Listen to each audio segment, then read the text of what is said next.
Okay, maayong buntag sa tanan ni kita mga higala ni ining buntag sa adlaw nga Huwebes, no. Unang-una, dunay mga diferensya ron sa internet, no, mo nang wata naka-live. So ang ato lang gibuhat karon nag-record na lang ta para mapadayon gid nato ang atong pagwali dinhi sa YouTube mga higala, no. Adlaw nga pizza 24 bulan sa Oktubre mga kahigilaan. Kumusta ang tanan nato nga mga listener o mga subscriber dinhi sa atong channel?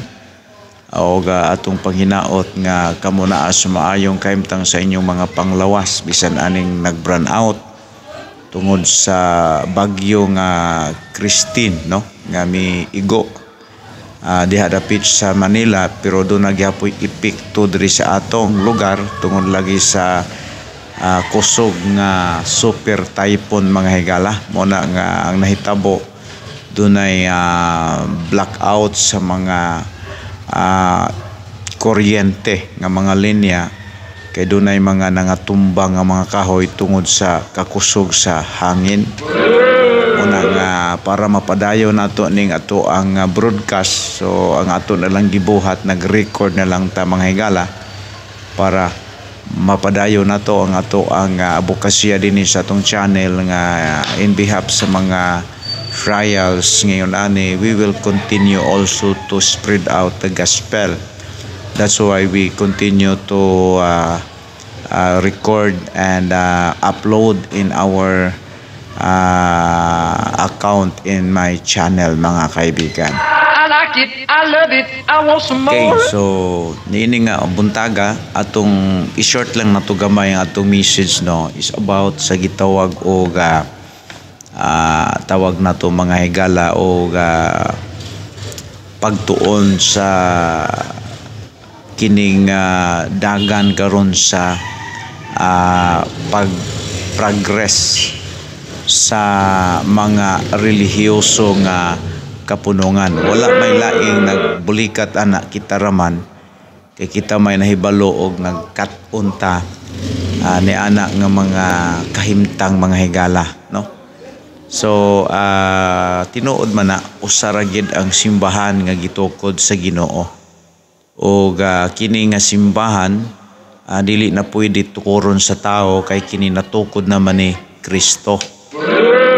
So mo na nga kinahanglan nga ang buhaton sa tao karon nga panahon, dili siya pwedeng mag-imbento o magtukod og iyahang grupo, iyang isumangil ni Kristo. Mao man ni pinakarampa karon, kay magtukod siya og iyahang pundok, panganlan niya og Kristo, butangan pagyud niya og church ang tumoy. That is form of deceiving mga kaibigan. So mo na pinakarampa karon sa panahon sa church age mga kahigalaan. Pero kung ikaw usa ka bright o naa kay pananaw nga pangitaon gid nimo ang simbahan nga gitukod ni Kristo mga kaibigan. I like it, No? I love it, Although I want kani nga some more. simbahan dili man siya makaluwas, pero mao ni ang gitahasan sa pagwali sa kaluwasan. I like it, I love it, Ang I want simbahan some nga more. gitukod ni Kristo dili siya makaluwas, pero mao kini siya ang pundok nga gitagaan sa Ginoo og authority sa pagwali sa kaluwasan. I like it, I love it, I want some more. Kaduha, kini nga grupo dili makaluwas kay kini sila mga nangaluwas na. I like it, I love Dili it, na ni I want sapayan some pa more. sila nga mo endure, mo lahutay para maluwas. Kini sila nga pundok, kuan ni sila nga pundok mga higala kanang naglahutay kay nangaluwas na, no? I like it, I Okay, love it, so I want ako some di man ko more. antay anang lahutay, pero inumduman na tog ayo nga ang mga relihiyoso nga mga kahugpungan ang ilang gid ana nga permiro nga approach nga to sa mga tao para makakabig makasulod og mga maka-recruit og mga membro.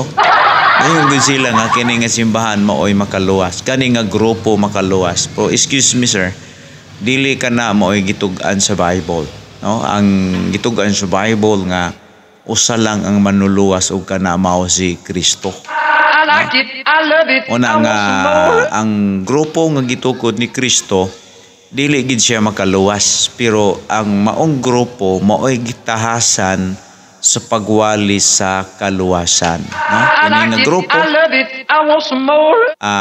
mga nangaluwas na. like it, Mga I love it, nangaluwas I want na. some Ug more. ang ilang kaluwasan mo nang ang Temple Heights Baptist Church, kami sumala sa among naktun-an yun sa Biblia o sa history mga kaibigan nga ang Baptist, ang Temple Heights Baptist, no, kay kiningalang Temple Heights Baptist diri man nato ni gikuha sa Acts chapter 1 verse 13. Human nga si Kristo mi uli ngadto sa langit, didto sila ang unang mga apostol, unang membro sa Baptist, dito sila nagtapok sa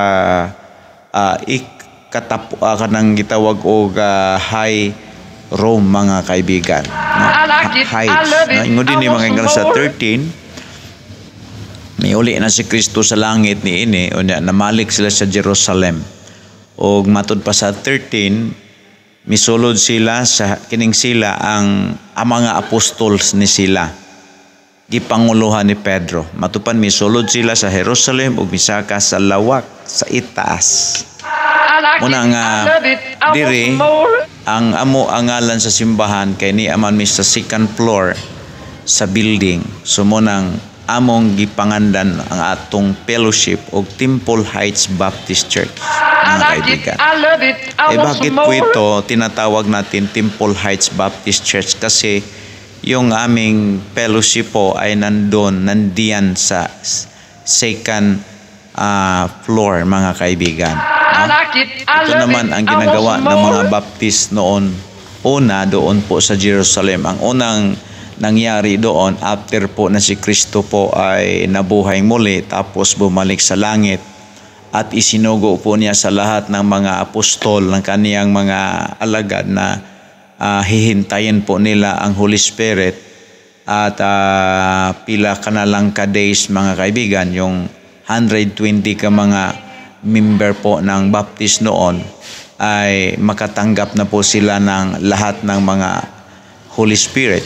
Kaya naghintay po sila sa araw na diyan. So dito po ang ginawa po ng mga apostol, matod pa sa verse number 12, unya ang mga apostol na malik sa Jerusalem gikan sa bungtod sa mga olibo nga may gilayon nga usa ka kilometro gikan sa syudad. Misulod sila sa Jerusalem ug misaka sa lawak sa itaas nga ilang giabutan.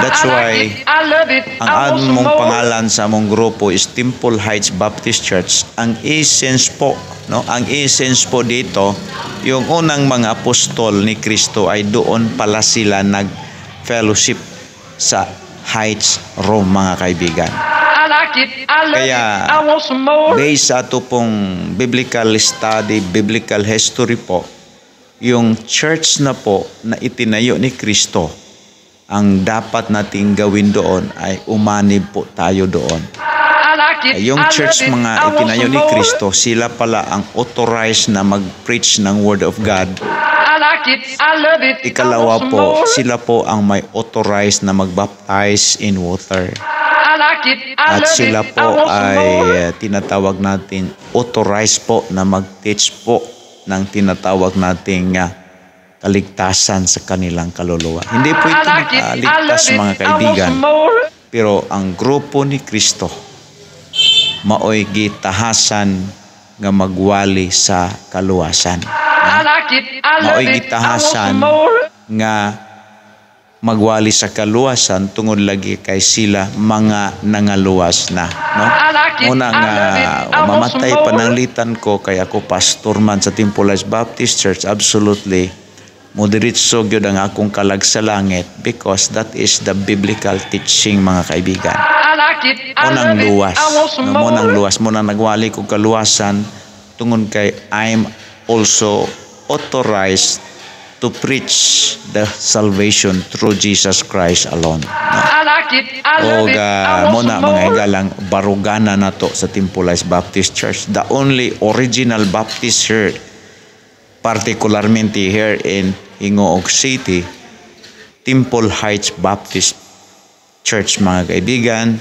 We are continue to proclaiming the gospel, the Lord of Jesus Christ, because the gospel is talk about the death, burials, and resurrections of Christ. I like If it. you I believe love it. in I want Jesus some Christ, more. if you believe in Him, you will have eternal life. I like it. That's why I love the Bible it. I says, want "For some God more. so loved the world that He gave His only begotten Son, that whosoever believeth in Him should not perish but have everlasting life." What are doing is only to believe in Jesus Christ, is to believe only the gospel, is to believe in Him that was die for fulfillment, for what we call fulfillment, payment for our sins. I like That's it. why in I love it. Ephesians I want chapter some 1 more. verse 7, very clear that the death of Christ was redeem us. That's why we cannot add also in our good works, because we know that Christ was a payment for our sins according to Scripture. All right, the Bible says in Ephesians chapter 1 verse 7 is very clear that our salvation is only by Christ's death, burials, and resurrection. The Bible says in verse 7, "In whom we have redemption through His blood, the forgiveness of sins according to His riches of His grace." Very clear that our salvation is by faith through Jesus Christ, our Lord and Savior. That's all, my friend. To God be the glory.